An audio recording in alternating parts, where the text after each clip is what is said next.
aw be RSE dɔn wa? RSE nanzarakan de don, responsabilité sociale de l'entreprise. Sariya bolo min b'a yira ko tɔnɔ ɲini kɔfɛ cakɛda kelen-kelenna bɛɛ lajɛlen ka kan k'i jeniyɔrɔ fin a sigiyɔrɔ lakanali n'a yiriwali la ni ka hinɛ ni dɛmɛ lase maa degunnenw ni lojuratɔw ma. Société Aminata Konate baramuso bɛ ka RSE lawaleya bi kosɛbɛ Mali kɔnɔ. Anw sewalen don nin kɛnɛ kan ANP anw ka baara de ye ka mɔgɔw dɛmɛ ka baara sɔrɔ. Donc anw sewalen don nin kɛnɛ kan an bɛ Société Aminata Konate fo, a promoteur bɛ yan nɔ an b'a fo k'a waleɲuman dɔn ka baarakɛlaw bɛɛ fo. Ne b'a fɔ ngulu de bɛ ka anw dɛmɛ an ka baara la parce que anw ka baara ye ka mɔgɔw dɛmɛ ka baara sɔrɔ. Ni Société Aminata Konate ye mɔgɔw ta baara la donc a ye anw de dɛmɛ an ka baara la k'an dɛmɛ k'an ka donni ta. Ni min bɛ u la yen na baara min b'a bolo baara 4000 emplois directs sans compter les emplois indirects, les emplois connexes. Vraiment an bɛ promoteur fo k'a waleɲuman dɔn a ka fasodenɲumanya la. Ni société bɛɛ tun bɛ ɲɔgɔn kɛ Mali la, je crois que taux de chômage a tun bɛ baisser kosɛbɛ. An bɛ pauvreté min fɔ a tun bɛ dɔgɔya Mali la. Bi ta yɛrɛ nisɔndiya ka bon min na n'a ye kelen bɛ ka lujuratɔw ta k'u bolo don baara la. O ma dama da o ma ne ka tila k'u ka mobilité fɛnɛ nɔgɔya n'o ye ka bolifɛn d'u ma k'u kɛ agents commerciaux ye u bɛ se ka yaala ka suguw magɛn ka mɔgɔw ka produits d'u ma. Je crois que a tɛ fɔ ka tɛmɛ nin kan. Vraiment a ye n dɛmɛ ka baramuso fo k'a fo ka waleɲuman dɔn hali bi Ala ka dɛmɛ kɛ hali bi Ala k'a to a ka ɲɔgɔn caman kɛ. An b'a ɲini fɛnɛ mɔgɔ wɛrɛw k'a ladege k'a ta ɲɔgɔn kɛ yaasa Mali an bɛ se k'an ka chômage nin taux baisser an bɛ se ka gɛlɛya bɔ maliyɛndenw kan.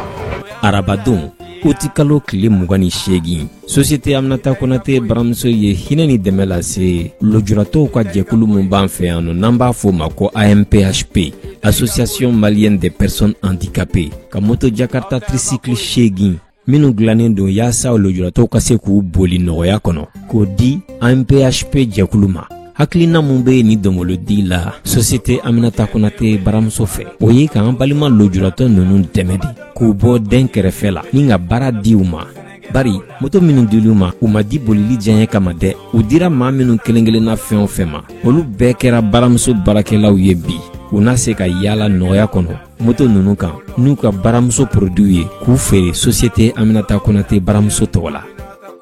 L'objet de la rencontre de ce soir, c'est une cérémonie de remise officielle de moto au tricycle à certaines personnes vivant avec un handicap. Donc l'objet de la cérémonie, c'est bien une remise solennelle et symbolique d'engins tricycles à des partenaires de la Société Aminata Konate baramuso, mais des partenaires particuliers qui vivent avec un handicap. Je suis très touché parce que de manière classique, cette catégorie de personnes, on les voit dans un coin de rue en train de demander, mais à partir de ce moment-là, ces individus aujourd'hui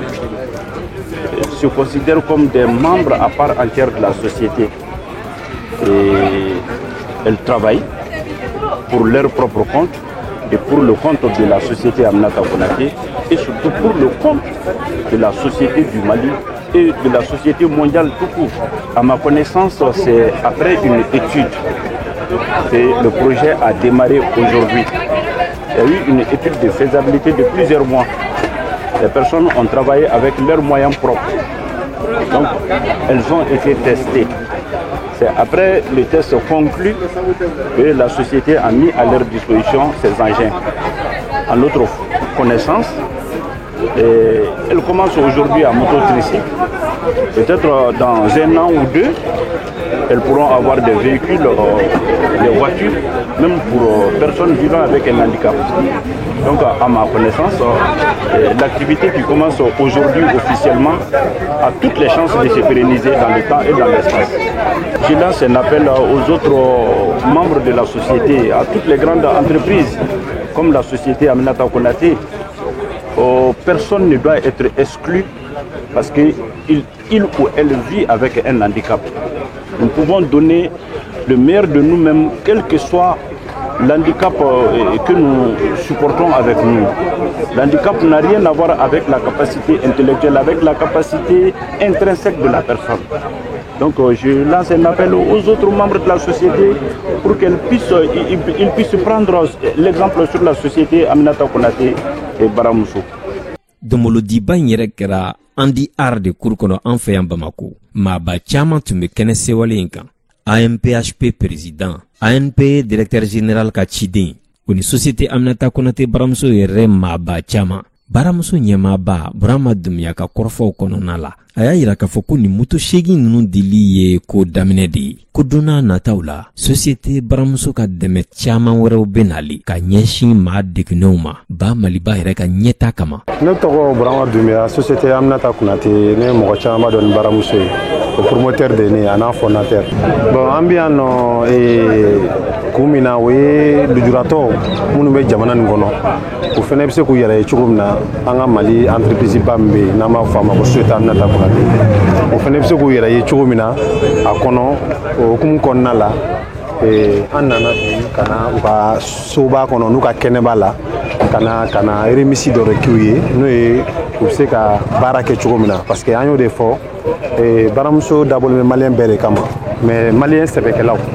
parce que an y'o de fɔ baara ni jamana sera yɔrɔ min na sa kuma tɛ tuguni quoi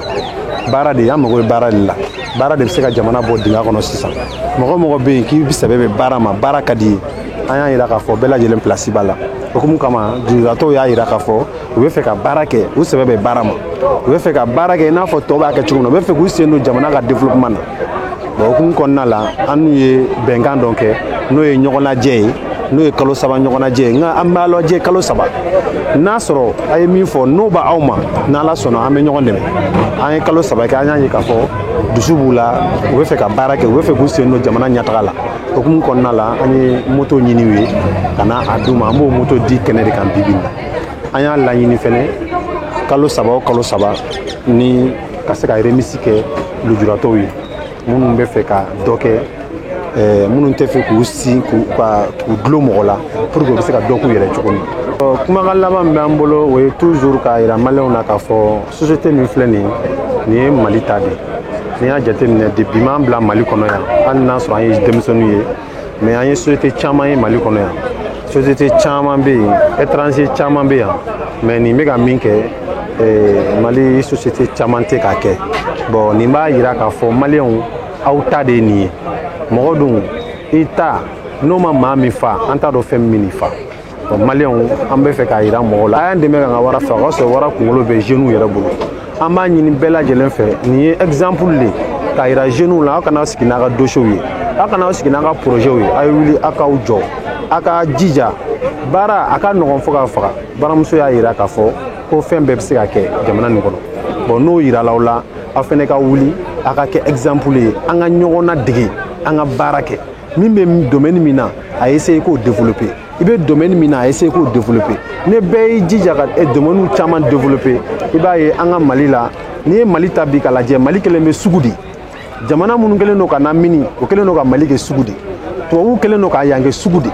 bon munna anw yɛrɛ fɛnɛ se ka ɲɛ yɛlɛ an yɛrɛ k'an ka fɛnw ta k'a lajɛ ka don ka jamana kɔnɔ ka taa san n'i y'a jateminɛ bi mankan bɛ société ninnu kɔ n'o ye an ka société ninnu ye i b'a sɔrɔ mankan wɛrɛ tɛ dɛ an bɛ bɔli min kɛ ni an ka produit Mali kɔnɔ yan ka taga Abidjan an bɛ bɔ n'a ye ka taa jamana wɛrɛw kan ka taga feerew kɛ ka taa wari ta ka na n'a ye Mali kɔnɔ o de nana u bɛ digi u la o tɛ bɛn u ma o fana bɛ wuli ka kuma caman kɛ u bɛ fadenya caman kɛ parce que ni bamananw ko ni fiɲɛ cira bɛɛ bolo b'i kunna donni na bɛɛ b'i ka jamana de défend an b'a ɲini faamaw fɛ ko nin yɔrɔ faamu k'a dɔn k'a fɔ mɔgɔ n'i ka wulujugu faga dɔw ta b'i kin wala nin ye an ta de ye an kana faga n'an y'a faga fɛn t'an bolo dɛ min b'an bolo an k'an wasa dɔw la an k'a ɲini ka a bugun a ka bugun jeunes caman ka nin ɲɔgɔnna caman kɛ n'u ye nin caman kɛ chômage bɛ ban i y'a faamuya gɛlɛya min bɛ jamana kan bɛ ban an bɛ kule min na dɔ bɛ bɔ kule la bon hukumu kɔnɔna la an b'a ɲini denmisɛnninw fɛ an ka jɛ k'an bolo di ɲɔgɔn ma an ka ɲɔgɔn sen bila an ka ɲɔgɔn bolo minɛ jamana ni mɔgɔ si t'a jɔ ni Mali jeunes yɛrɛ tɛ jamana si jeune t'a ka jamana bila ka Mali jɔ an ye an b'o de fɔ i bɛ tubabu fɛn fɛn Mali kɔnɔ a bɛɛ bɛ na ka intérêt de kama maliyɛn dɔrɔn de bɛ se ka Mali ka intérêt défend bon o la o dun o bɛ kɛ jɔn ye o y'an denmisɛnninw de a sera bi an ka ɲɛ yɛlɛ a sera bi an k'an bolo di ɲɔgɔn ma a sera bi an ka ko faamu k'a dɔn k'a fɔ wulikajɔ cɛsiri baara o de diɲɛ jamana bɛɛ développer bon n'an fɛnɛ y'a kɛ an fɛnɛ ka jamana bɛ développer min kɔni tun bɛ ne fɛ k'a lase n'o ye n ka kumakan laban ye jeunes ma o de ye nin hakɛto b'a kan sɔla la n'an bɛɛ tun y'a faamu i n'a fɔ Burama Dunbiya ko maa kelen sɔrɔ ye sɔrɔ tɔ k'a jɛ de ye ɲantuma caaman bɔra jamana in sɛgɛn na baramuso i ta y'i ka kow ye